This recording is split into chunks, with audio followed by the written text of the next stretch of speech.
I rushed to the office, and Mike was waiting for me.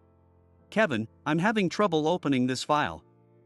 It contains patient data, and if we can't access it, the reception work will come to a halt. I was hoping you could help. What? Are you serious? If you can't handle it, there's no way this contractor can. He's an exterior repair contractor, you know. Rachel, the office manager, said sharply, with a puzzled look. I saw Mia, the beautiful office clerk, with tear-filled eyes, looking anxious. I couldn't just leave her, usually so cheerful, in such distress. My name is Kevin. Right now, I work for my uncle's exterior repair company. At 30, I never thought I'd change jobs like this, but I've recently started to think that physical work isn't so bad. I've been playing rugby since high school, so I have a solid build and tend to stand out. People often say my broad shoulders are perfect for manual labor. However, I'm usually quite reserved, so I don't attract much attention even in my new workplace. For the past 2 weeks, I've been going to the hospital every day. Not because of an injury or illness, but for work. The hospital's exterior walls are quite deteriorated, and my uncle's company is handling the repairs. Since I'm new at the company, I'm treated like a rookie. My daily routine includes borrowing armbands and ID cards for all the workers from the hospital office. Good morning, I'm Kevin from the exterior repair company. Can I get today's armbands and ID cards, please? The person who always helps me at the office is Mia, a bright and pleasant-looking office clerk. Her large eyes and clear skin make her look like an actress. Her hair, in soft waves, bounces lightly as she walks. Seeing her cheerful face at the start of the day always lifts my spirits and energizes me. Oh, good morning, Kevin. Just a moment. I'll get them for you. She says this as she quickly retrieves the necessary armbands and cards from a drawer. Meanwhile, I fill out the form with the company name, my name, and the borrowing time, and hand it to her. It's going to be hot again today. Please make sure everyone stays hydrated. Lately, it's been unusually hot for June, with strong sunlight from the morning. She's always so friendly and kind, even to workers like me. Because of this, going to the office has become a little highlight of my day. Naturally, she's popular with patients, staff, and doctors alike. The men who talk to her obviously have a crush on her, which is clear even from a distance. When I came with my uncle 6 months ago to inspect the repair site, I didn't see her, so she must be a relatively new face at the hospital.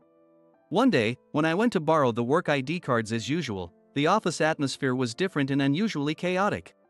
When I asked what happened, I learned that a spreadsheet file containing patient data couldn't be opened because they didn't know the password. Rachel was furiously scolding Mia. It seemed that Mia was somehow involved in the problem. Rachel was threatening her with dismissal, and she was visibly trembling. Her usual brightness was completely gone, replaced by anxiety and fear. At that moment, a male staff member walked in. But when he saw me, he stopped in his tracks. Kevin? Is that really you, Kevin? I was momentarily puzzled by the familiar voice, but then I recognized his face.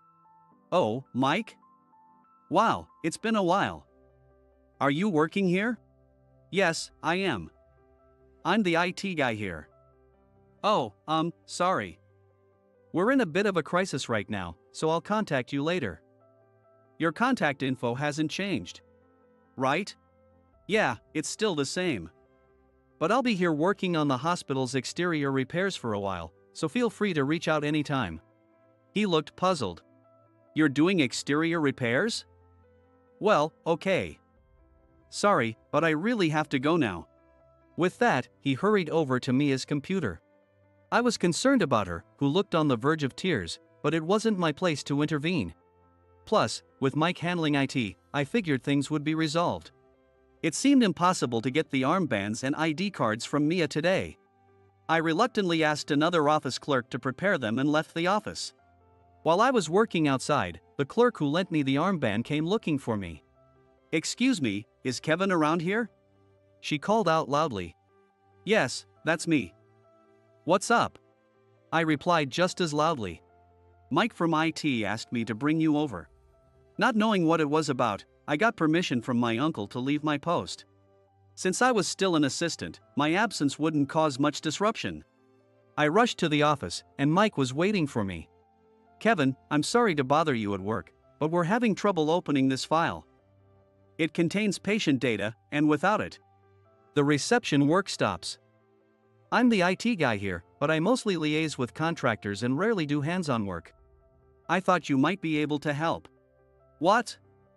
What are you talking about? If you can't handle it, there's no way he can. He's an exterior wall repair contractor. Besides, we can't just let an outsider use our computers. Rachel's point was valid. He used to be my senior at an IT firm. He's a brilliant engineer and has helped me many times. If we can't open this file, the reception work stops. This is an emergency. I'll supervise his work, so please let him try. Kevin, can you help? Looking at the reception area, I saw clerks handling tasks on paper, creating a longer than usual line. Rachel, clearly irritated, responded. All right. But make sure you watch him closely and recover the file. I used to work in IT, but I had been away from that field for a while. However, I decided to lend a hand at the request of a junior colleague. Above all, I couldn't ignore Mia, who was always so cheerful, now looking so troubled. Mike, I'll help if I can. First, let me understand the situation. Why was the password changed, and is there a backup file? I'll explain. Mia said, her face full of anxiety. We update the password monthly for security. I followed the procedure to change it. The backup files are in this folder. I always save them here before changing the password. But when I checked, all the backup files were gone. Gone? Maybe they were moved to another folder? Mike interjected. I thought so too, but I searched and found nothing. They're not in the recycle bin either. Rachel added, her tone harsh. She must have accidentally deleted them. Who else would do it? Those words made her look like she was about to cry. I asked Mia. Do you have any idea what the new password might be? The passwords are generated using this site, and I write them on a sticky note and keep it in this drawer. It seemed like a primitive method, but many companies probably do the same. Did you check if the new password worked after changing it? Yes, I did. I'm not lying. Seeing her desperately defend herself, I felt like I was interrogating her and started feeling sorry for her. I understood the situation. I tried the password she had changed, its variations in uppercase and lowercase, and the original password, but the file wouldn't open. So, I decided to look up methods and tools online to decrypt the password. There was a sense of tension, mixed with a bit of nostalgia for my old job. A few minutes after running the tool, I successfully decrypted the password. The file's open. Mia, who was watching, exclaimed with shining eyes, "Wow, that's amazing." Thank you so much, Kevin. Mike also expressed his gratitude for my work. Kevin, you're incredible. Thank you. I can't believe you solved it so quickly. You're amazing. The staff around us shared in the joy, and the atmosphere instantly became brighter. Seeing everyone's relieved smiles made me happy as well. I never expected to be thanked so much. But I had doubts about the incident. Why were the backup files deleted? Why didn't the password Mia had confirmed work? Something felt off. I left the office to get back to my work, feeling a bit embarrassed by the grateful send-off from everyone, like I was a hero. That evening, when I went back to the office to return the armbands and ID cards, Mia suddenly spoke to me. Kevin, thank you so much for today. If you don't mind, would you like to grab dinner together? I was surprised and overjoyed by her invitation, pumping my fist in my mind. Honestly, I never expected her to ask me out. Yes, of course. I'd love to. I replied with a smile, though I was a bit nervous. The staff around us briefly glanced our way, their expressions showing surprise and curiosity, with some even smiling. Noticing this, Mia blushed slightly. We agreed to meet at the hospital entrance. Usually, she wore her office uniform, so I hadn't noticed, but her casual clothes were lovely. A feminine top with stylish jeans. She had the aura of a sophisticated adult woman. In contrast, I was still in my work clothes. She initially suggested a fancy restaurant, but I declined. Dressed like this, they'd probably not let me in. We left the hospital and started walking towards a nearby pub. The town was bathed in the orange glow of sunset. Are you familiar with this area? She asked. Well, it's all right. I know a few good bars, and the one we're going to today has great fish, I replied, sharing some local anecdotes with her. Most of them were things I had learned from my uncle. I see. I'm still getting used to this area. As we walked, I noticed a fresh, floral scent coming from her. Was it a floral perfume? It made being near her even more pleasant. At the same time, I worried about smelling sweaty after a day's work. I discreetly checked my clothes. Is something wrong, Kevin? I was just worried I might smell sweaty. She laughed softly. I think you're the first guy I've met who's concerned about his smell. Don't worry, you don't smell. Her kindness was clear, but I couldn't help wondering if she was just being polite. Dinner was at a local pub. A place my uncle often took me. The pub was small and had a relaxed atmosphere. We sat at a corner table, lightly clinking our beer glasses together. Cheers, we said, taking a sip and starting to chat. We began with proper introductions. Her name is Mia. She's 28, 2 years younger than me. She asked me to speak casually, so I did. I noticed her phone on the table, displaying a stunning nature photo. That photo is amazing. Where did you take it? I asked, intrigued. Oh, I took this at the top of a mountain I visited last month during my break. I love photography, especially capturing nature, she replied. Beaming. Wow, I also enjoy photography. I often go hiking and take landscape photos. I didn't expect us to have that in common. Mia, excited, suggested, then we should go on a photo shoot together next time. Her words made my heart skip a beat. Could this be a date invitation? But then I thought, maybe it's just a group outing with other photography enthusiasts. Not wanting to jump to conclusions, I replied calmly. That sounds great. I'd love to. We can learn about each other's styles and have some fun. Our conversation flowed as we shared photos. While I was scrolling through my phone, Mia stopped me. Wait, that photo is beautiful. Our fingers brushed against each other. It might have been nothing to her, but it made my heart race. We had planned to have a quick meal, but we ended up talking for 3 hours. The pub gradually quieted down, with occasional bursts of laughter breaking the tranquility.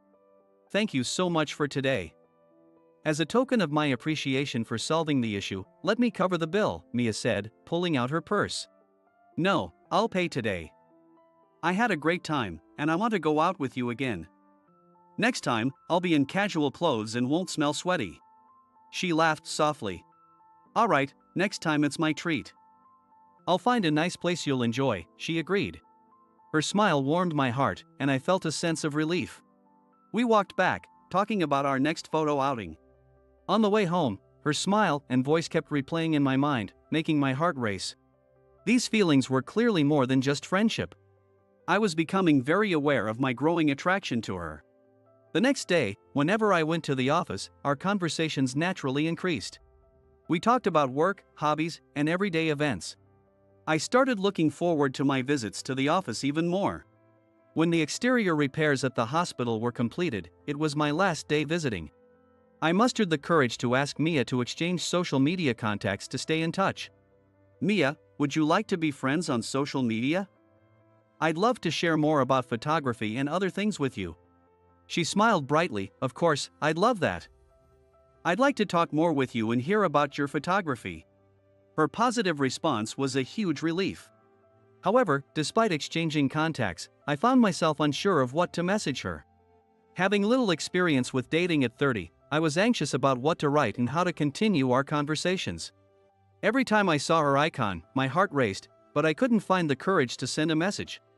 10 days after I stopped going to the hospital, I received a social media message from Mia. The message read, "Hello Kevin. I'd like to meet and talk with you directly. Do you have some time?"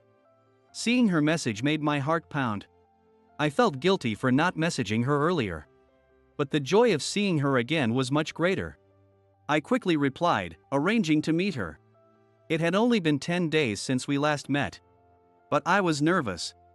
Meeting her in a different place from the hospital added to my nerves. When she arrived at the cafe, we exchanged smiles. Her usual bright smile helped me relax. "Hi, Kevin. How have you been?" She started the conversation in a friendly tone as soon as we sat down. We chatted about our recent activities and how we'd been spending our days. Once we felt more at ease, her expression grew more serious. I called you here to talk about the patient data trouble you helped with. It turns out it wasn't my fault. Mike found out that a colleague deliberately changed the password. Her face showed a mix of relief and lingering anger. I never thought I did anything to make a colleague resent me, but it really bothers me. And I wanted you to know the truth, she continued. It was clear it wasn't your fault, Mia. It sounds like pure jealousy. Don't let it bother you too much. I reassured her, relieved that her innocence was proven. I was thrilled that she wanted to meet and talk to me. Thanks, Kevin. Hearing that from you really helps. I had suspected the missing backup files and asked Mike to investigate. He noticed the oddity but struggled to find a lead. I sent him some websites from home that might help. He quickly began investigating, checking computer operation logs and the hospital security system records. He told me about a colleague of Mia's who had set her up. This colleague had a crush on a popular doctor at the hospital and didn't like that the doctor had started showing interest in the newly hired Mia. Out of jealousy, she caused the data trouble to get Mia into trouble. The culprit had a few years of experience working in IT. So she knew how to use shared computers without leaving identifiable login records and how to permanently delete backup files. This colleague, who was just as attractive as Mia, felt overshadowed by her arrival and wanted to drive her out. Mike worked on verifying the investigation and coordinating with the parties involved. The incident of making important hospital files inaccessible was taken very seriously. Although it took time to coordinate with everyone involved, the truth eventually came to light, and the colleague responsible was dismissed. When Mia thanked me at the cafe, her face lit up. In that moment, I found her absolutely adorable. Her smile was so bright that I thought, I have to confess my feelings. My heart pounded. Nervously, I said, Mia, I need to tell you something. I've realized that I really like you. These past days without seeing you have felt empty. Your smile and voice mean a lot to me. You're more than just a friend to me. My heart raced even faster. Would you go out with me? I finally mustered the courage to express my feelings to her. She looked surprised for a moment but then smiled gently. I thought you disliked me since you didn't send any messages. Taking a breath, she added, Yes, I like you too, Kevin. I'd love to go out with you. Her acceptance transformed the moment into the best one ever. All my anxiety and tension melted away, replaced by immense happiness. I'm sorry about the messages. I just couldn't find the courage. I felt a bit embarrassed, but I apologized honestly. While talking to her about taking her to a recommended photo spot as a way to apologize, my phone rang. It was Mike. I told her it was a call from him and excused myself. Kevin, thanks for your help. We caught the culprit because of you. Yeah, that's great. I said, pretending I hadn't just heard the news. By the way, I need your advice on something else. Hearing advice gave me a bad feeling. It better not be too complicated. I'm with someone right now, so make it quick.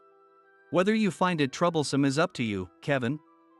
Actually, there's talk about hiring you as our IT specialist. We currently have 3 IT staff. But we're short-handed.